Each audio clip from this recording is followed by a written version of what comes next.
Good morning students, how are you? Fine, very well. चलिए बेटा, micro economics के first 8 chapter हम लोगों ने बहुत ही अच्छे से कर लिए हैं। लास्ट हम लोगों ने 8 चैप्टर किया था, ठीक है, revenue. Today we start the chapter 9 producer equilibrium. बहुत ही छोटा सा चैप्टर है ये और बहुत ही इजी चैप्टर है। Producer equilibrium, chapter name is producer equilibrium.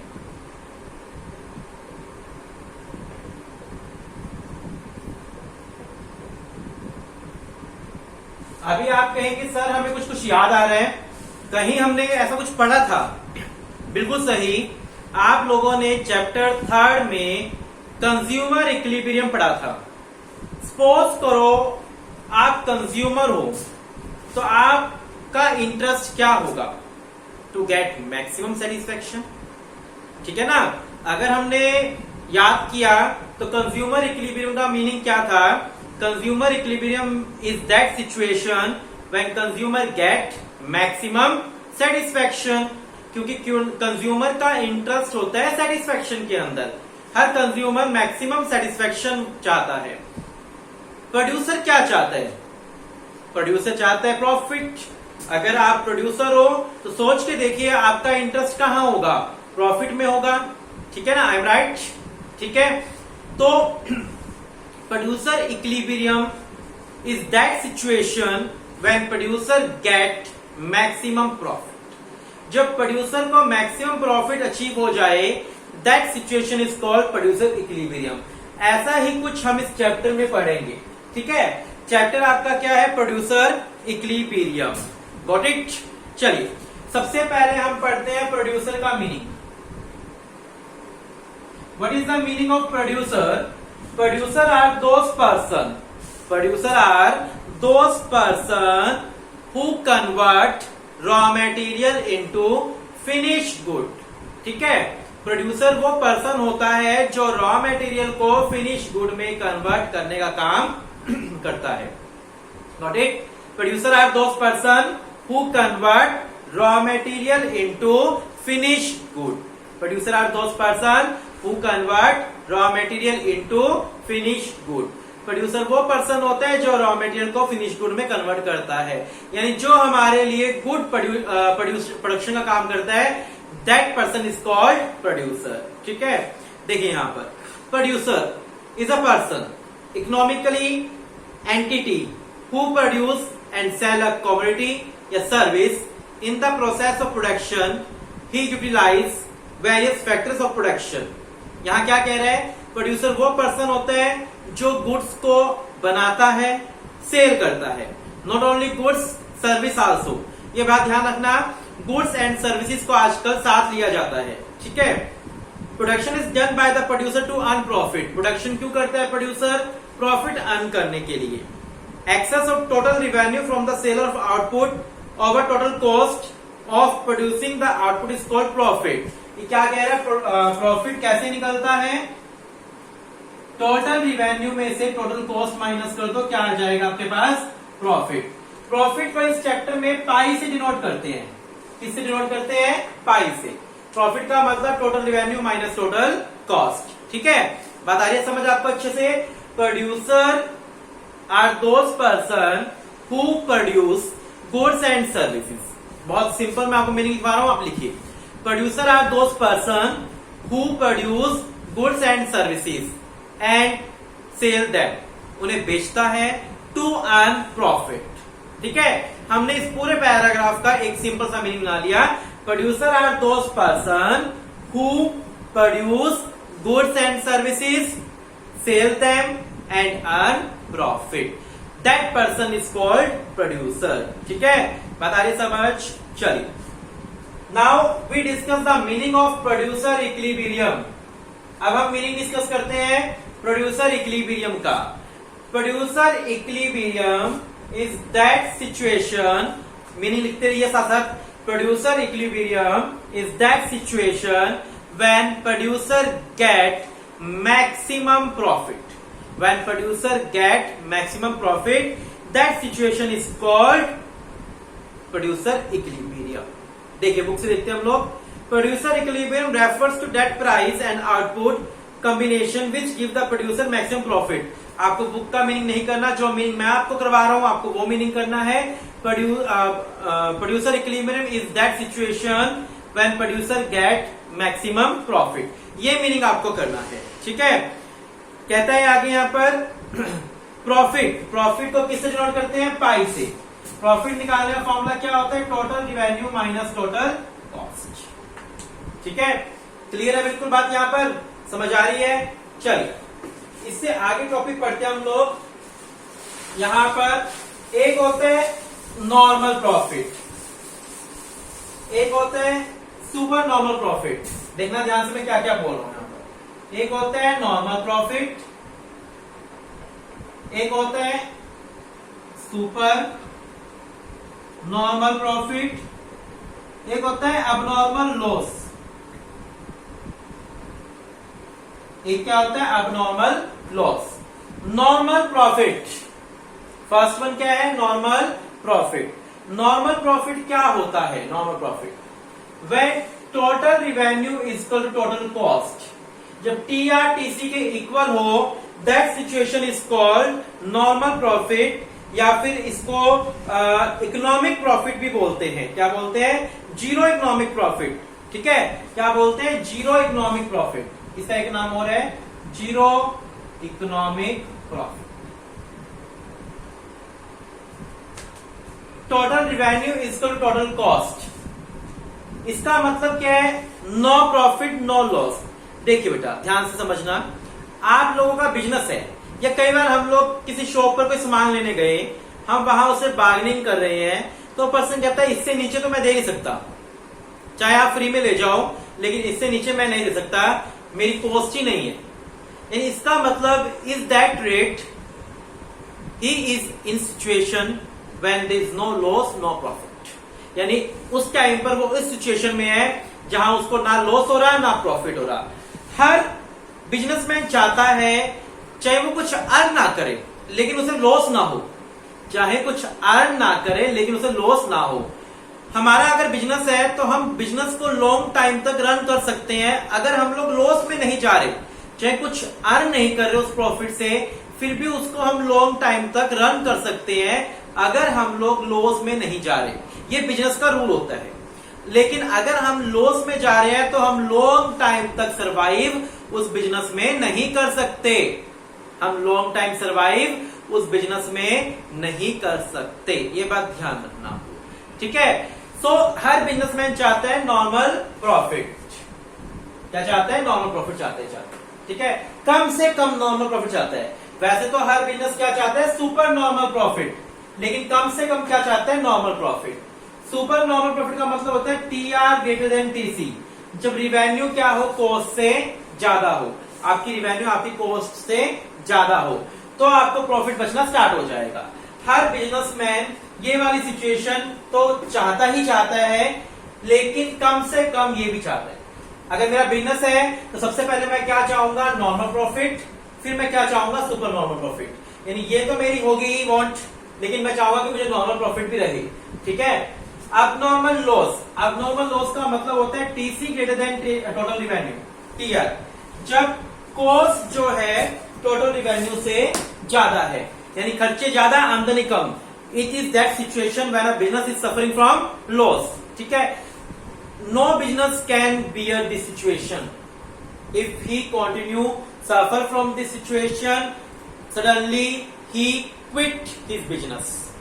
ठीक है, बात क्लियर है बिल्कुल। यहां पर अबनॉर्मल लॉस का मतलब होता है टोटल कॉस्ट टोटल रिवेन्यू से ज्यादा है, जहां एक बिजनेस लॉस में सफर कर रहा है।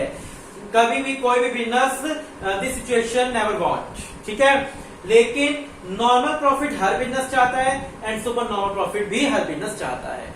नॉर्मल प्रॉफिट का मतलब होता है जहां टोटल रिवेन्यू टोटल कॉस्ट के इक्वल है, उस बिजनेस को ना प्रॉफिट हो रहा है ना loss, no profit no loss. इस सिचुएशन को बोलते हैं इक्विलिब्रियम सिचुएशन। नॉर्मल प्रॉफिट वाली सिचुएशन को बोलते हैं इक्विलिब्रियम सिचुएशन, जहां पर एक बिजनेस को ना प्रॉफिट हो ना लॉस हो। ठीक है, सुपर नॉर्मल प्रॉफिट का मतलब होता है जब एक बिजनेस की रिवेन्यू ज्यादा कॉस्ट कम, यानी उसके प्रॉफिट होना स्टार्ट यहां पर हो जाएगा। ठीक है, that abnormal loss abnormal loss क्या होता है? अबनॉर्मल लॉस का मतलब जहां कॉस्ट रिवेन्यू से ज्यादा हो, that situation is called abnormal loss. Got it? समझ पा रहे हैं आप बात को अच्छे से? क्लियर है बिल्कुल? Normal profit is that situation when TR is equal to TC. Super normal profit is that situation when TR greater than TC, and abnormal loss is that situation when total cost is greater than total revenue। ठीक है, बात समझ आ गया अच्छे से? तीनों point clear है? अभी हमने लोगों ने क्या पढ़ा है? आज हम लोगों ने सबसे पहले पढ़ा प्रोड्यूसर का मीनिंग पढ़ा। Producer are those person who produce goods and services. वो क्या प्रोड्यूस करता है? गुड्स एंड सर्विसेज प्रोड्यूस करता है, and sell them and earn profit. ठीक है, प्रोड्यूसर अपने बिजनेस से कम क्या चाहता है? नॉर्मल प्रॉफिट तो चाहता ही चाहता है। नॉर्मल प्रॉफिट का मतलब TR is equal to TC, super normal profit मतलब TR greater than TC, and abnormal loss मतलब TC greater than TR. Producer equilibrium is that situation when producer get maximum profit. जब producer को maximum profit हो जाए वो situation क्या कहलाएगी? Producer equilibrium कहलाएगी। ठीक है, चलिए अब यहां पर प्रोड्यूसर इक्विलिब्रियम की टू अप्रोच आती है। क्या आती है? Two approaches of producer equilibrium. देखिए ध्यान से, two approaches of producer equilibrium, या इसको ये कह सकते हैं in two situation producer get equilibrium. वो टू अप्रोचेज क्या है? वैसे ये टॉपिक जो है वो two approaches of producer equilibrium के नाम से फेमस है। Two approaches of producer equilibrium। Two approaches of producer equilibrium, ये वाला टॉपिक जो है वो अप्रोचेस के नाम से फेमस है। Two approaches of producer equilibrium। First approach TR is equal to TC approach, second approach MR is equal to MC approach. वैसे मैं आपको बता दूं ये वाली अप्रोच नहीं आएगी, इस अप्रोच के ही आने के चांस है। ठीक है, total revenue equal total cost approach. अगर आपको ये वाली अप्रोच आती है टीआर इक्वल टीसी अप्रोच, तो आपको क्या करना है? सबसे पहले इन दोनों का मीनिंग लिखना है। टोटल रिवेन्यू का मीनिंग, टोटल कॉस्ट का मीनिंग। टोटल रिवेन्यू क्या होती है? Sum total amount received from the sale of total goods. ये मीनिंग आप पहले कर चुके हो।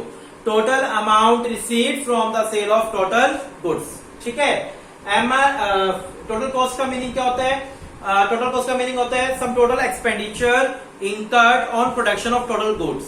ठीक है, sum total expenditure incurred on production of total goods. Got it? ये दोनों बात क्लियर है बिल्कुल? TR equal to TC approach clear है? देन देखिए ये अप्रोच क्या कहती है? जब टीआर और टीसी दोनों इक्वल हो जाए, that situation is called producer equilibrium. ठीक है, लेकिन ये अप्रोच जो है वो ज्यादा यूजफुल नहीं है। ठीक है, ये अप्रोच यूजफुल नहीं थी, तो इस अप्रोच के कारण ही MR equal to MC approach ली गई। अब इस अप्रोच को आपको ध्यान समझना है। MR equal to MC approach. Marginal revenue का मीनिंग क्या होता है? Change in TR due to change in sale of goods. Marginal revenue का मीनिंग क्या होता है? Change in TR due to change in sale of goods. ठीक है, MC का मीनिंग क्या होता है? Change in total cost due to change in variable factors. Change in total cost due to change in variable factors. Meaning आ गया समझ? अच्छे से क्लियर है बिल्कुल? MR MC का मीनिंग आप पहले कर चुके हो। ठीक है, यहां पर इन दोनों का मीनिंग करने के बाद आपको क्या करना है? इस अप्रोच के अकॉर्डिंग जब टू कंडीशन सेटिस्फाई हो जाएगी, इस अप्रोच के अकॉर्डिंग जब टू कंडीशन सेटिस्फाई हो जाएगी तो प्रोड्यूसर इक्विलिब्रियम कहलाएगा। अगर सिंगल भी होती है तो प्रोड्यूसर इक्विलिब्रियम नहीं होगा। देखना, अब टू कंडीशन कौन कौन सी? पहली कंडीशन तो यही MR equal to MC। Second condition क्या? MC is rising. जब आपकी ये दोनों कंडीशन सेटिस्फाई होती है इस अप्रोच के अकॉर्डिंग, तो वो सिचुएशन क्या कहलाएगी? Producer equilibrium. इनमें से अगर एक भी कंडीशन सेटिस्फाई नहीं होती तो प्रोड्यूसर इक्विलिब्रियम नहीं कहलाएगा। ठीक है, ध्यान समझना इस चीज को। पहले आप ये समझ लो, टू अप्रोचेज होती है। पहली approach TR equal to TC approach है, जो आपको नहीं करनी, ये मान लो नहीं करनी है। ठीक है, आपको MR equal to MC approach करनी है। इस अप्रोच के according when two condition fulfilled, जब टू कंडीशन फुलफिल हो जाएगी देन प्रोड्यूसर क्या कहलाएगा, इक्विलिब्रियम कहलाएगा। जब टू कंडीशन आपकी फुलफिल हो जाएगी तो प्रोड्यूसर क्या कहलाएगा, इक्विलिब्रियम। पहली कंडीशन क्या, M R equal to M C, ठीक है, M R equal to M C. Second condition क्या, एम सी इज राइजिंग, जब एम सी क्या हो रहा हो, राइज हो रहा हो। जब ये दोनों कंडीशन आपकी सेटिस्फाई होगी तो प्रोड्यूसर क्या कहलाएगा, इक्विलिब्रियम कहलाएगा। देखिए कैसे, सबसे पहले आपको ये अप्रोच आएगी, M R equal to M C approach. M R का मीनिंग लिख दोगे, change in total revenue due to change in sale of goods. MC का मीनिंग लिख दोगे, change in TC due to change in variable factors. दोनों का meaning लिखने के बाद आपको लिखना है इट हैज टू कंडीशन। इसकी टू कंडीशन है, एक क्या है, M R equal to M C, second क्या है, एम सी इज राइजिंग। ये दोनों कंडीशन लिखने के बाद आपको बनानी है टेबल। ये दोनों लिखने के बाद आपको बनानी है यहां पर टेबल। 1 2 3 4 5 6। यहां लिखो प्राइस 11 11 11 11 11 11। प्राइस आपको यानी एआर आपको प्राइस कांस्टेंट लेकर चलना है। प्राइस एआर, प्राइस को क्या लेते हैं, एआर ना, प्राइस आपको कांस्टेंट लेकर चलना है, ठीक है, ध्यान रखना। अब निकालो टीआर, क्या निकालना आपको, टीआर निकालनी है यहां पर, ठीक है। टीआर देखिए 11 22 33 44 55 66, ये आपकी आ गई टीआर। देन लो एमआर, एमआर के 11 11 11 11 11 11 ही आएगी। आपने पढ़ा था जब टीआर एआर कांस्टेंट होती है तो एमआर भी क्या होती है, कांस्टेंट होती है, ठीक है। इसके बाद आप लोगे टीसी, क्या लोगे, टीसी। टीसी अपने अकॉर्डिंग ले लेना बस। टीसी, टीसी देखो क्या लेंगे,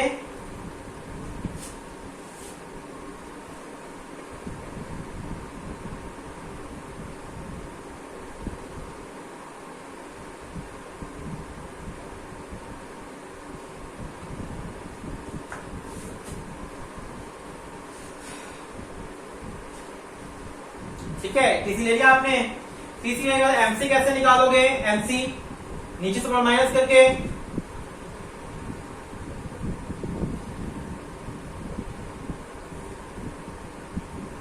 ट्वेल्व 11 10 9 11 30, ठीक है। मैं आपको ना एक चीज और बताता हूं, यहां आपको बहुत इजी हो जाएगा, ठीक है। मैं आपको दूसरा तरीका करवाता हूं, ये तरीका भी समझिए, दूसरा करवाता हूं मैं आपको। यहां तक क्या हुआ, यहां तक तो हमारे लिए इजी हो गया, जैसे बुक में करा रखा है। फिर देन टीसी लेना पड़ा। मैं आपको एक तरीका और करवाता हूं, आपको उस तरीके से करना है, वहां पर आपको बहुत इजी हो जाएगा चीज बनानी, ठीक है। देखिए ये बुक के अकॉर्डिंग थोड़ा सा कॉम्प्लिकेट बनेगा आपको, या यूं मैं कहूं तो क्रैम करना पड़ेगा। मैं चाहता हूं आप क्रैम ना करो, ठीक है। आप समझो चीज, हम आउटपुट ले लेते हैं। यहां पर आउटपुट हमने ले लिया कितना, 1 2 3 4 5 6। हम लेते हैं यहां पर एआर, ठीक है। एआर की जगह हम लोग सीधा डायरेक्ट एमआर ही लेते हैं, एआर की जरूरत ही नहीं है मुझे। जब मुझे एआर कांस्टेंट रखनी है और एमआर कांस्टेंट रखनी है तो मैं एमआर लेके चल देता हूं। एमआर ले लो यहां पर 10 10 10 10 10 10। एआर के चक्रों में ना पड़ो, हमें एआर चाहिए ही नहीं, हमें हमारी अप्रोच ही क्या है, एमआर की। एमसी, एमसी की शेप कैसी होती है, यू शेप, ध्यान आया। एमसी की शेप कैसी होती है, यू शेप। 12 10 9, ठीक है। पहले डिक्रीज 12 9 10 9, ठीक है। 8 10 और फिर देन इंक्रीज कर दो, बस चलना ऐसे है। देखो 12 10 9 8 10 12, ठीक है। करना क्या आपको दो जगह पर इक्वल लेके आना है, बस। मेरी अप्रोच की कंडीशन क्या है, आपको दो जगह इक्वल लेके आना है। एक यहां इक्वल आ गया हमारा ऑटोमेटिकली, एक यहां इक्वल आ गया, ठीक है। ये आ गया इक्वल, एक बार यहां पर इक्वल आ गया, एक बार यहां पर इक्वल आ गया, क्लियर। अब चलो, अब एक बार टीआर और टीसी निकाल लो इससे। अब आप टीआर टीसी बड़े इजीली निकाल सकते हो, ठीक है, मल्टीपल करके। 10 20 30 40 50 60, बहुत इजी मेथड है, मैंने अपना बनाया हुआ है यहाँ पर। ये सबसे पहले एमआर ले लो कांस्टेंट, क्योंकि एआर कांस्टेंट थी जब अभी हमने बुक के अकॉर्डिंग किया तो एमआर कांस्टेंट ही आया था। एमआर कांस्टेंट ले लो भाई, यहाँ इजी रहेगा। MR आप रखो कांस्टेंट, ठीक है। MC रखो यहाँ पर 12, 10, 9, 8, 10, 12, ठीक है।